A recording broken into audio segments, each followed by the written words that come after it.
Hello students, स्वागत है आपका एमसीएस क्लासेस में। जैसा कि आपको ज्ञात है, हमारी यूनिट 10 की सीरीज चल रही है, मध्य प्रदेश की जनजाति और उनसे संबंधित प्रमुख प्रावधान। ठीक है, लोक साहित्य, लोक कलाकार इत्यादि। ठीक है, और आज का हमारा जो टॉपिक है कोल जनजाति। ठीक है, क्या है कोल जनजाति। इससे पूर्व हमने क्या क्या पढ़ लिया है, गोंड पढ़ लिए हैं, तो गोंड जनजाति और भील जनजाति। और आज का हमारा टॉपिक क्या है, कोल जनजाति। अब देख लेते हैं कोल जनजाति मध्य प्रदेश के किस भौगोलिक क्षेत्र में निवास करती है। तो ठीक है, यहाँ पे निवास करेगी मध्य प्रदेश के पूर्वी प्रदेश में। ठीक है, मध्य प्रदेश के पूर्वी भाग में कोल जनजाति का निवास है। कहाँ? सीधी, सिंगरौली, रीवा, सतना, शहडोल इत्यादि क्षेत्रों के आसपास पे कौन रहेंगी, यहाँ पे कोल जनजाति का निवास होता है। ठीक है, या इसको हम बोल सकते हैं बघेलखंड क्षेत्र में कोल जनजाति निवास करती। कौन से क्षेत्र में? बघेलखंड क्षेत्र में। कितने जनजाति भौगोलिक प्रदेश है मध्य प्रदेश में? 4। सबसे पहले पूर्वी, एक पूर्वी के पश्चात दक्षिणी, दक्षिणी जनजाति प्रदेश। इसके पश्चात क्या है? पश्चिमी जनजाति प्रदेश। और एक अन्य में लेते हैं हम किसको? मध्य भारत की जनजाति। ठीक है, कौन सी? श्योपुर और शिवपुरी डिस्ट्रिक्ट में पड़ती है। क्या नाम है उसका? सहरिया है। ठीक है, सहरिया के साथ यहाँ कौन सी मिलेंगे आपको? पारधी जनजाति मिलेगी। ठीक है, इतनी आपको भौगोलिक वितरण याद करना है किसका? मध्य प्रदेश की जनजातियों का। क्लियर? चलिए चलिए अब स्टार्ट करते हैं हम लोग कोल जनजाति। ठीक है, तो सबसे पहले देख लेते हैं कोल जनजाति। ठीक है, कोल जनजाति की उत्पत्ति किस शब्द से हुई है? कोला शब्द से हुई है। इसका संस्कृत का जो संस्कृत का शब्द है, किसका शब्द है? संस्कृत का शब्द, जिसका अर्थ किसे क्या लिया जाता है? सूकर। ठीक है, सूकर यानी कि सुअर जिसको बोलते हैं आप। ठीक है, पिग। ठीक, इससे लिया गया है। ठीक है, इनका उल्लेख कहाँ कहाँ पर है? पुराण में है। पुराणों की संख्या कितनी है? 18। महाभारत में है। और वैदिक साहित्य में है। वैदिक साहित्य में किस किस में है? वैदिक साहित्य कौन कौन से होते हैं? सबसे पहले वेद, ब्राह्मण, ठीक है, अरण्यक और उपनिषद।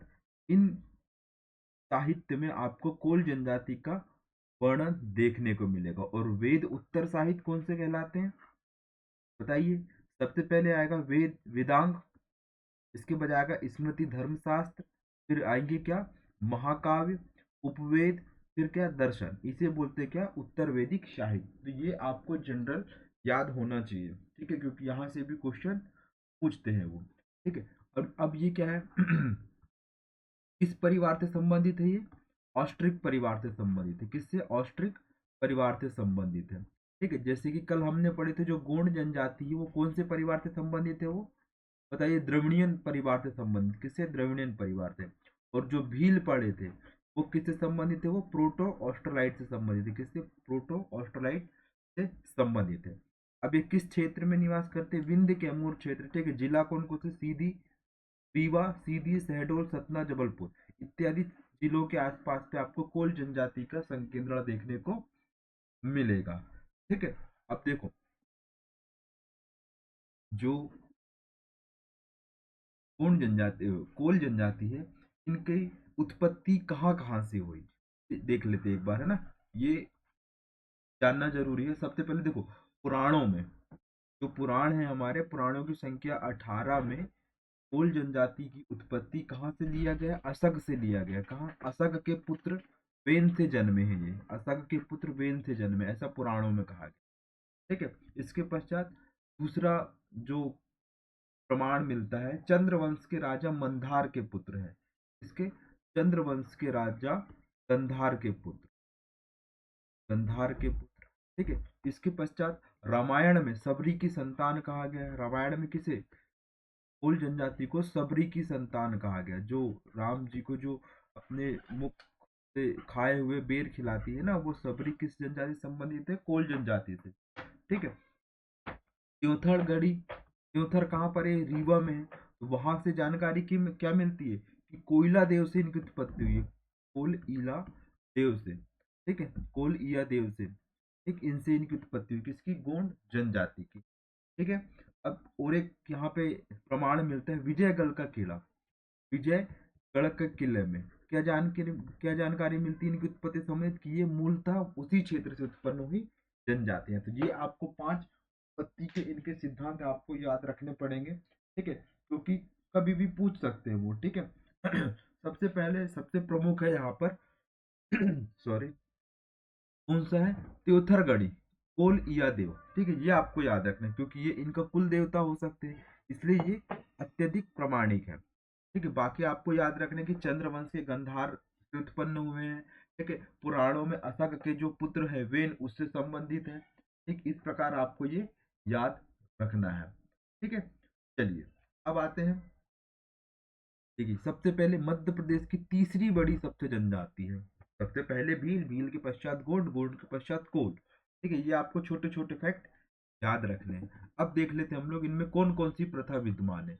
बहुविवाह प्रथा विद्यमान है, वधु मूल्य प्रथा विद्यमान है, पर्दा प्रथा विद्यमान है, ठीक है।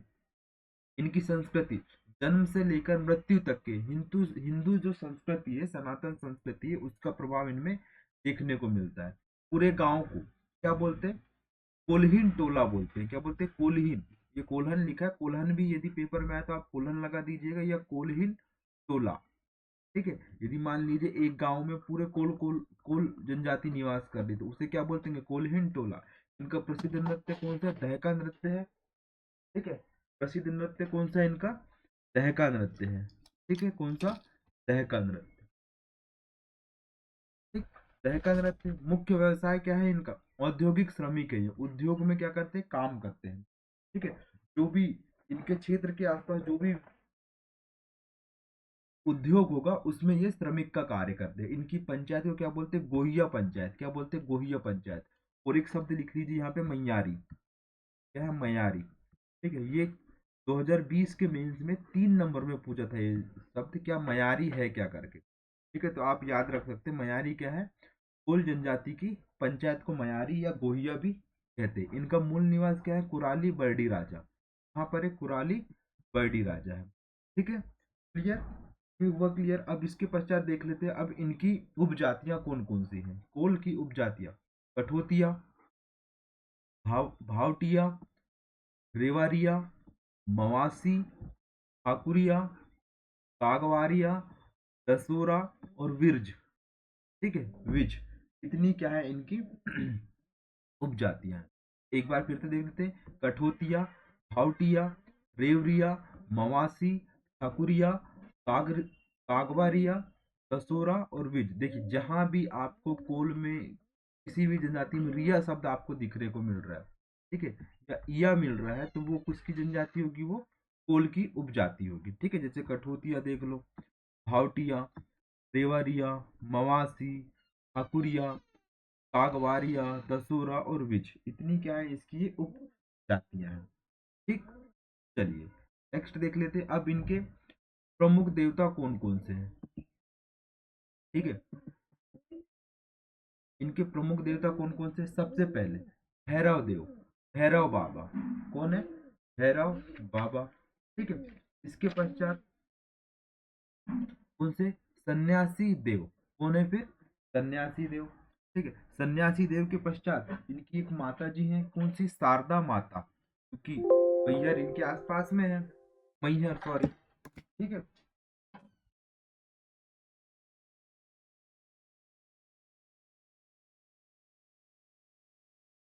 ठीक, इसके पश्चात क्या है, ठकुराइन दाई। ये आईएमपी है कौन, ठकुराइन दाई, क्योंकि ये पूछा हुआ है पेपर में, ठीक है। टेस्ट पेपर में आया था किसी के कि ठकुराइन दाई किसकी देवी मानी जाती है, तो ये कोल जनजाति से संबंधित है, ठीक है। इसके पश्चात ये प्रकृति पूजक है, तो प्रकृति पूजक में किस किस की पूजन करते हैं, सूर्य चंद्र और पवन देवता की पूजा करते हैं, गंगा यमुना की पूजा करते हैं, और जो ज्वालामुखी है उनकी पूजा करते हैं ये, ठीक है। किस किस की पूजा करते हैं प्राकृतिक पूजक में, हम बात करें तो सबसे पहले तो सूर्य और चंद्र देवता की पूजा करते हैं, ठीक है। फिर पवन देवता की पूजा करते हैं, इसके पश्चात गंगा यमुना की पूजा करते हैं, ठीक है। फिर ज्वालामुखी, जो ज्वालामुखी उद्गार होता है उसकी भी पूजा करते हैं, क्योंकि इसे पृथ्वी की देवी के रूप में मानते हैं, ठीक है। जो सन्यासी देवता है इसकी पूजा कब की जाती है, इनकी पूजा नव दुर्गा के समय, ठीक है, नव दुर्गा के समय या दुर्गा पूजन के समय इनकी पूजा की जाती है। ठीक है। और एक इनके देव है, याद रख लीजिए, घासी घमसान। घासी घमसान देव, इनकी पूजा क्यों की जाती है? ये क्योंकि इनके पूर्वज है। घासी घमसान कौन है? इनके पूर्वज है, इसलिए इनकी पूजा करते हैं। ठीक है। जो ठाकुर देव हैं किधर के? हाँ, इन्हीं के बाजू में ठाकुर देव। ठाकुर देव क्या है? ये ग्राम के देवता हैं। किसके? ग्राम, गांव के रक्षक के रूप में इनकी पूजा की जाती है। किसकी? ठाकुर देव की। ठीक। और जो प्रकृति पूजक इसलिए करते हैं क्योंकि यह अपनी जो फसल है या उपज है उसकी रक्षा के लिए करते हैं। ठीक है। यहाँ पे और एक शब्द जोड़ लीजिएगा, इंद्र देवता की भी पूजा करते हैं। कि इंद्र देवता की भी पूजा करते हैं। ठीक। क्लियर? चलिए, अब देख लेते हैं इनका सामाजिक संगठन, क्योंकि हमारे सिलेबस में भी लिखा हुआ है क्या? सामाजिक संगठन। ठीक है। अब इनके सामाजिक संगठन में कौन आता है सबसे पहले? ठीक है। सबसे पहले मुखिया। मुखिया कौन होता है? गांव का सर्वोच्च व्यक्ति होता है। ठीक है। जिसके पास कौन से अधिकार होते हैं? प्रशासनिक अधिकार होते हैं, या फिर सर्वोच्च प्रशासनिक अधिकारी बोल सकते हैं इसको। ठीक है। इसके अंतर्गत कौन कौन आते हैं? चौधरी। ठीक है। चौधरी के पश्चात मधोता। मधोता के पश्चात गौरिया।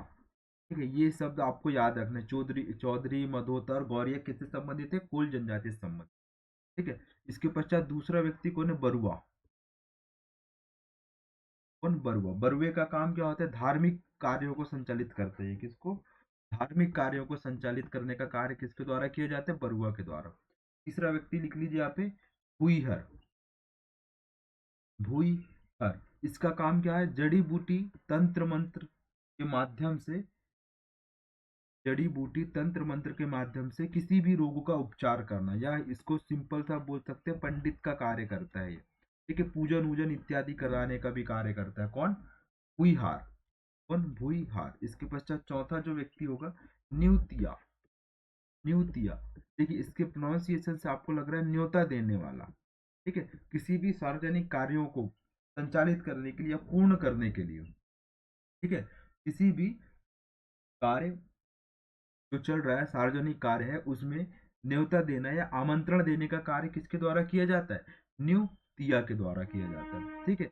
बाकी ओझा आपको याद है। ठीक है। ओझा का काम क्या है? तंत्र विद्या से संबंधित है। पंडा पुजारी का काम करता है। ठीक है। पूजन कार्यों को संचालित करता है। जैसे यहाँ पे भूइया है ना, उसी को वहाँ के लोकल लैंग्वेज में क्या बोलते हैं? वहाँ पे पंडा भी बोलते हैं। ठीक है, शॉर्ट में। ठीक। क्लियर? ये हुआ आपका क्या? कोल जनजाति की प्रमुख सामाजिक संगठन, सांगठनिक व्यवस्था। ठीक है। अब इसके पश्चात देख लेते हम लोग इनके प्रमुख नृत्य कौन कौन से होते हैं, इनमें विवाह किस प्रकार का होता है। ठीक है। चलिए, सबसे पहले देख लेते हम लोग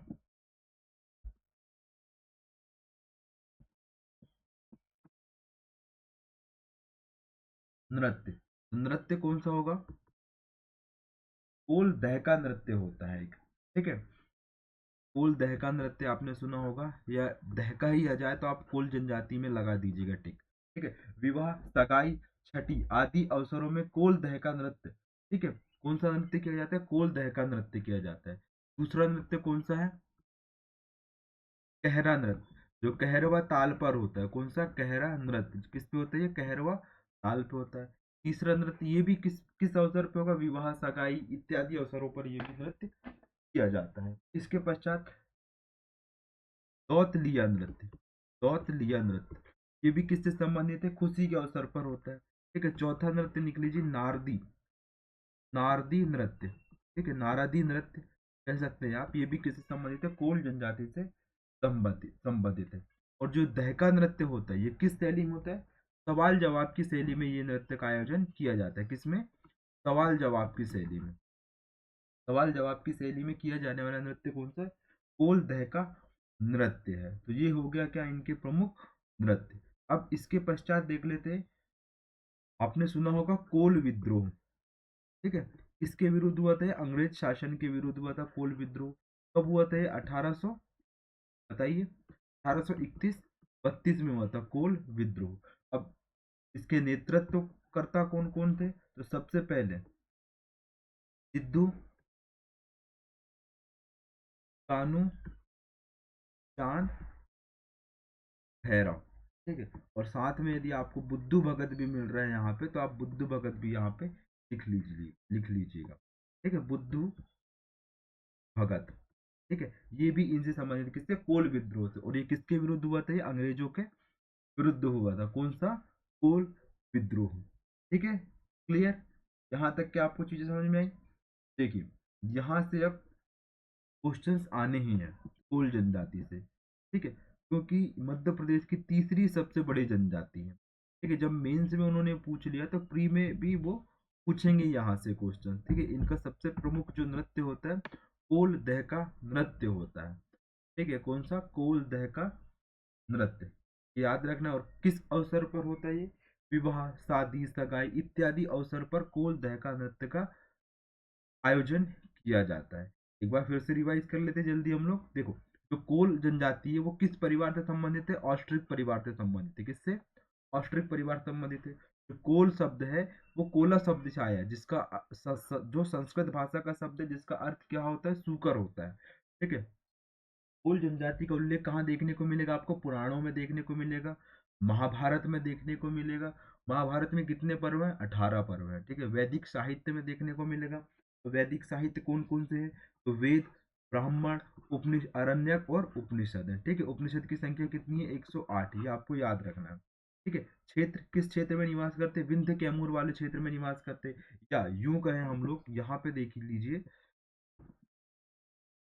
ये वाला जो क्षेत्र है ये विंध्य कैमूर वाला क्षेत्र कहलाता है। इसमें कौन कौन से जिले आते हैं, रीवा, सतना, सीधी, सिंगरौली, शहडोल, एक कटनी, जबलपुर इत्यादि जिलों में आपको कोल जनजाति का संकेंद्रण देखने को मिलेगा। ठीक है, हाँ, कौन कौन से जिले, जिले भी हो गए। अब इसके पश्चात देख लेते हैं इनमें कौन कौन सी प्रथा विद्यमान है। बहु विवाह प्रथा है, वधु मूल्य प्रथा है, और इनमें पर्दा प्रथा भी का भी प्रचलन है। कौन सी, पर्दा प्रथा का भी प्रचलन है। संस्कृति, जन्म से मृत्यु तक हिंदी, जो हिंदू संस्कृति होती है, सनातन संस्कृति होती है, उसका ये क्या करते हैं, अनुसरण करते हैं। पूरे गांव को क्या कहते हैं, कोल्हन या कोल्हिन टोला कहते हैं। क्या कहते हैं, कोल्हिन या कोल्हन टोला कहते हैं। ठीक, इसके पश्चात प्रसिद्ध नृत्य दहका है, बता ही दिए। मुख्य व्यवसाय क्या, औद्योगिक श्रमिक के साथ साथ ये कृषि कार्य का भी संचालन करते हैं। लेकिन कृषि में ये क्या करते हैं, काश्तकार का काम करते हैं। ठीक है, या फिर मजदूर का काम करते हैं। उसमें भी इनके पास स्वयं की भूमि का अभाव होता है। ठीक है, पंचायत को क्या बोलते हैं, गोइया पंचायत कहते हैं, या फिर मैयारी भी कहते हैं। ठीक है, मूल निवास क्या है इनका, कुराली बर्डी राजा। क्या है, कुराली बर्डी राजा। उपजातियां कौन कौन सी है, तो कठोतिया, भावटिया, रेवाटिया, मवासी, ठाकुरिया, कागवारिया, दसोरा और विज, इतनी क्या है इसकी उप जातियां हैं। ठीक है, प्रमुख देवता कौन कौन से, सबसे पहले भैरव बाबा। ठीक है, सन्यासी देव, शारदा माता, ठकुराइन दाई। प्राकृतिक पूजक में सूर्य, चंद्रमा, पवन की पूजा करते हैं, गंगा यमुना की पूजा करते हैं, ज्वालामुखी की पूजा करते हैं। ठीक है, साथ में ये घमसान, घासी घमसान अपने पूर्वजों की भी पूजा करते हैं। ठीक है, ठाकुर देवता जो ग्राम के देवता होते हैं उनकी पूजा करते हैं। ठीक है, साथ ही अहीरा बाबा की पूजा करते हैं। किसकी, अहीरा बाबा की भी क्या करते हैं, पूजा करते हैं। ठीक है, बड़का देव, बड़का देव जिसे हम क्या बोलते हैं, महादेव, महादेव की भी क्या करते हैं, पूजा करते हैं। ठीक है, बड़का देव। तो इतनी चीज आपको याद रखना है यहाँ से। अब सामाजिक संगठन में कौन कौन होते हैं, इनके मुखिया होते हैं, जो सर्वोच्च प्रशासनिक अधिकारी होता है, जिसके अंतर्गत कौन कौन कार्य करते हैं, चौधरी, मदोता और गौरिया। ठीक है, इसके पश्चात दूसरा अधिकारी कौन है, बरुआ। कौन है, बरुआ। बरुए का काम क्या होता है, धार्मिक कार्यों का संचालन करते हैं। ठीक है, फिर तीसरा क्या है, भूइहार। भूइहार क्या है, जड़ी बूटी, तंत्र विद्या इत्यादि संबंधित कार्यों को संचालित करता है, और इसे पंडित भी कहा जाता है, या पंडित का कार्यों को भी क्या करता है, ये क्रियान्वित करता है। ठीक है, इसके पश्चात चौथा क्या है, न्यूतिया। न्यूतिया क्या है, ये आमंत्रण देने का काम करता है। क्या, किसी भी सार्वजनिक कार्यों को संचालित करने के लिए, क्या गांव वालों को बुलाने के लिए इसका, किसके किसके द्वारा कार्य किया जाता है, न्यूतिया के द्वारा कार्य किया जाता है। और कौन कौन से इसमें, ओझा, पंडा इत्यादि क्या है इनके प्रमुख सामाजिक संगठन है। ठीक है, अब इनके नृत्य कौन कौन से हैं, तो कोल दहका नृत्य है, कहरा नृत्य है, ये कहरवा ताल पर होता है। कौन सा नृत्य, कहरा नृत्य। ठीक है, फिर जो, और सभी के अवसर एक समान है, जो चारों नृत्य हैं, जैसे और एक नृत्य दौतलिया नृत्य, दौतलिया नृत्य और नादरी नृत्य, ये भी कब होते हैं, मुख्यतः ये शुभ अवसरों पर किए जाते हैं, जैसे विवाह, सगाई, छठी आदि अवसरों पर ये चारों प्रकार के नृत्य किए जाते हैं। और कोल जनजाति से एक आईएमपी फैक्ट है, कोल विद्रोह कब हुआ था? 1831-32 में हुआ था। क्यों हुआ था? ब्रिटिश शासन के विरुद्ध हुआ था ये विद्रोह, और इसके नेता कौन थे? सिद्धू कान्हू चांद भैरव और साथ में बुद्धू भगत थे। ठीक है, क्लियर स्टूडेंट? चलिए मिलते हैं हम लोग नेक्स्ट क्लास में। Thank you for watching MCS